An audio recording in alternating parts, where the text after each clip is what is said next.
it's so unusual perhaps these days to be able to go somewhere which is really quite remote, in that, you know, we're a long way from the next town, a good 250 kilometers away.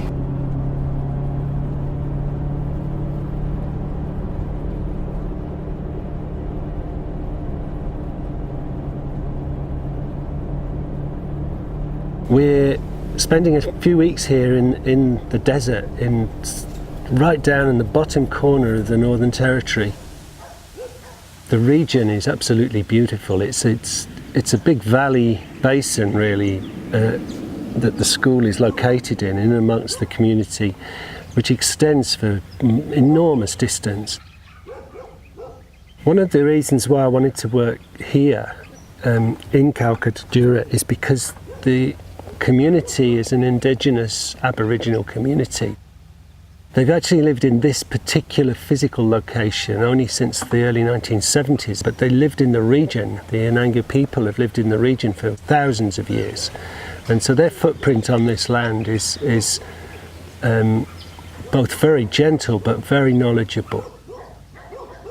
Communities who have lived in this environment for millennia are in themselves starting to think perhaps a bit differently about the relationship they have with the landscape, in as much as the women here that we've spoken to previously said that they now want to grow food.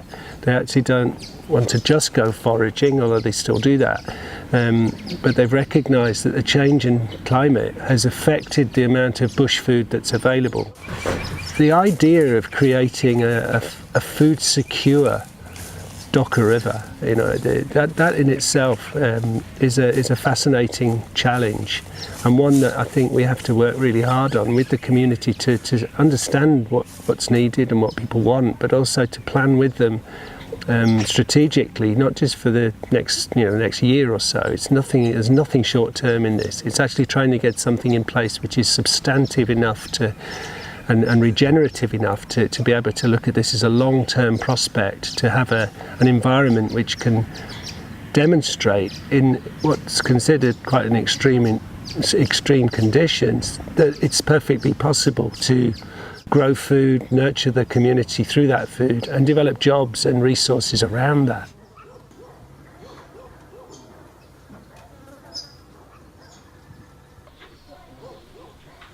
So what we're going to do here in the next few days, we've got 15 days on site, is teach a program which is in a sense an extended version of the Naturally Smart program that I've taught in many other places, and that is embedded in the concepts of permaculture.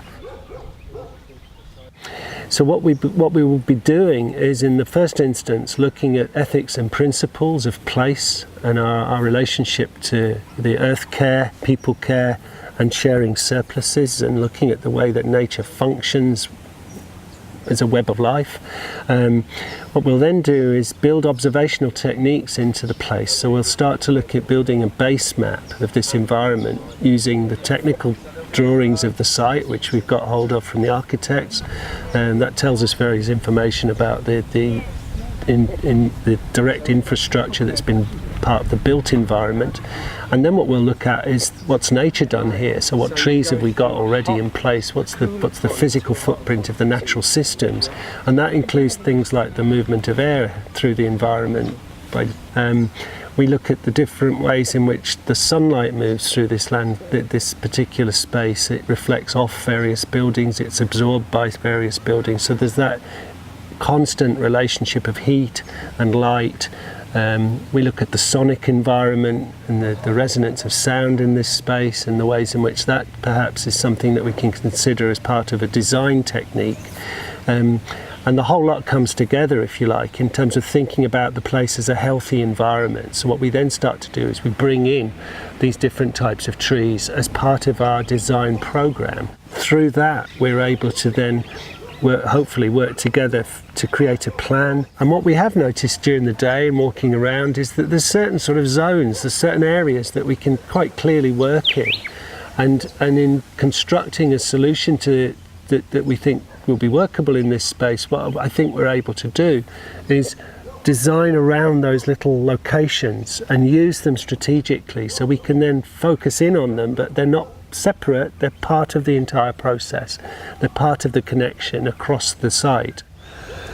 Okay, so this is the main entrance to school. So this is where the kids come in and where the parents come in.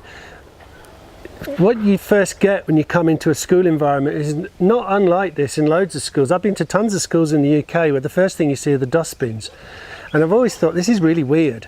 You know, why don't we make them inviting spaces? So what we've got is a big open deck. And I was thinking, well, okay, that we've got a potential to do some things on the side of this so it doesn't interfere with the flow of people. But as you're coming in, because this brings quite a breeze through, you could have sensory stuff. You could have both scent and touch that gives you a way of coming into this environment that's very physical but also very sensitive.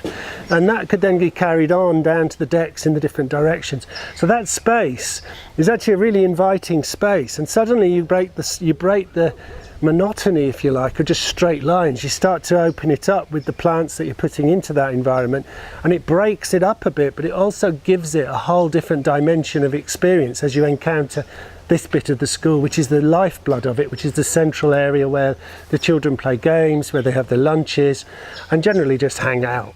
And the idea of it really is to get food production going in these little places, just directly used in the kitchen.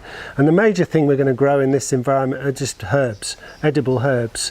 They'll be in each of the areas, and the children will manage those themselves, and what's then required will be picked by the chefs and used on a daily basis as and when they need to in the kitchen area.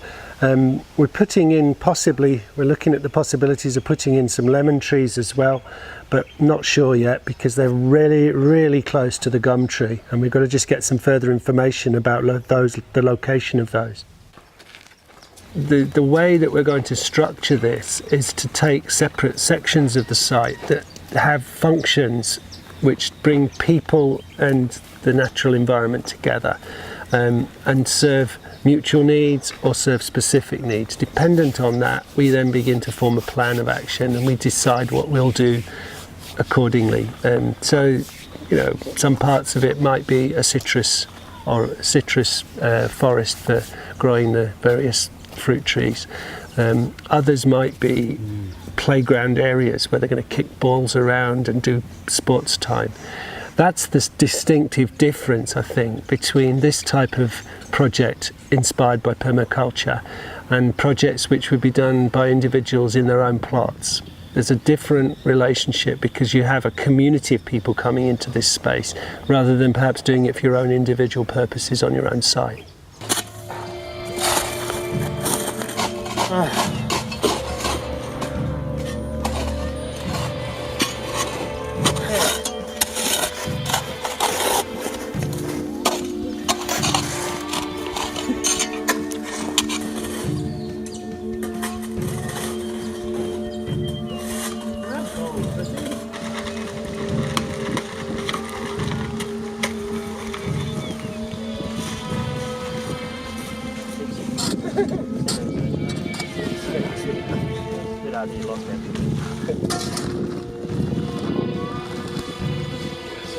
She's here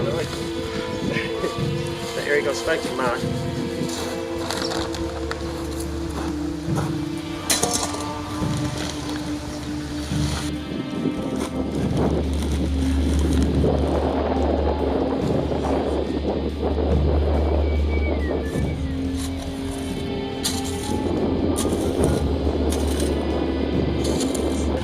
Yeah. We were back with her last time, yeah. Yeah, she's fun. She's got a little kid.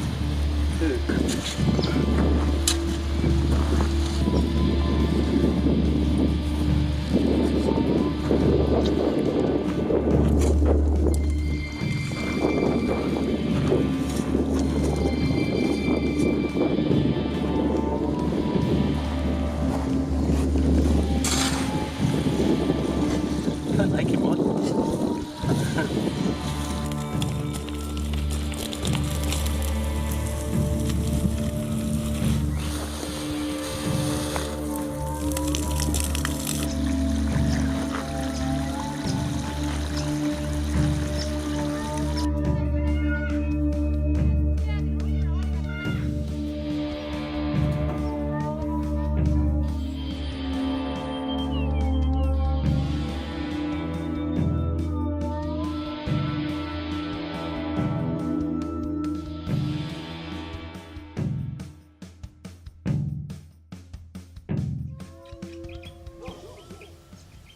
You would go into the desert, into the bush here, and you wouldn't see any evidence of people's presence, and yet they've physically lived in this environment for millennia.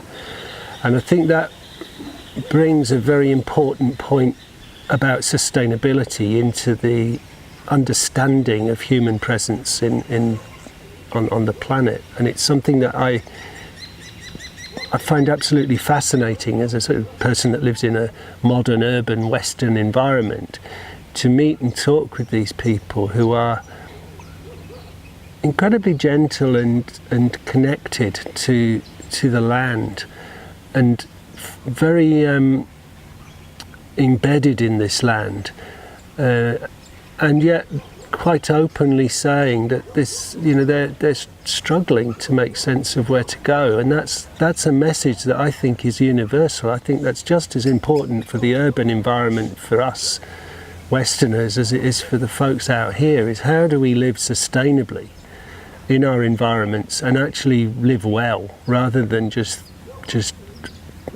turgidly go through the day, but actually flourish and thrive and be able to explore exactly what that relationship could now bring to the present and into the future that would be of value. And a lot of that is to do with knowledge of place and understanding of place, naming of place, so that you have stories embedded into the cultural understanding that are capable of passing information from generation to generation. Now that is challenging in this context because it interfaces with Western systems and Western expectations, and that creates all sorts of tensions, but it's not unusual, the sorts of things these folks are engaging in, that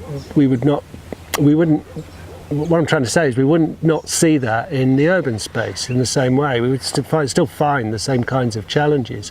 People feeling dislocated, people not well because of the food they eat, people struggling to understand what to do with their lives. Those are all common threads, if you like, that go right across the planet. And I think that the exploration of that through places and through particularly the connection to nature and the understanding of the systems and the web of life that nature represents, those are the things that seem to me to be the nuggets of information and knowledge and important factors that we have to somehow decode and use as the DNA of what we do next in our progress, if we have a sense of what progress might mean. Much of that is really simple. It's about what do we eat? How do we grow what we eat? How do we relate to the environment around us? So, that physical, emotional relationship we have with our places, how do we nurture that so that we care for those places? And part of that is, how do we listen to it? How do we learn to hear the messages that the natural systems tell us about how we could live better? So it isn't just driven by human ego. It's actually got much more. It's much more about being part of an intelligent system, and that intelligence may not be one that we automatically recognise, but it's here. It's evident in the patterns and the system of water movement and the way the root systems of the trees works. It's evident in the animals that live in this environment who're capable of thriving in it.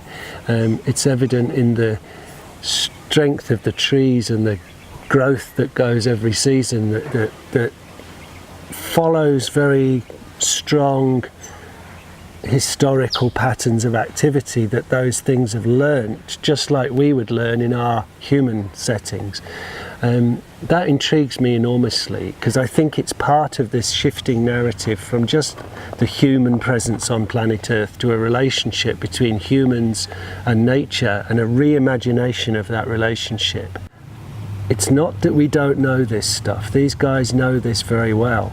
So human beings actually don't need to learn it, they just need to relearn it and listen and connect with it better.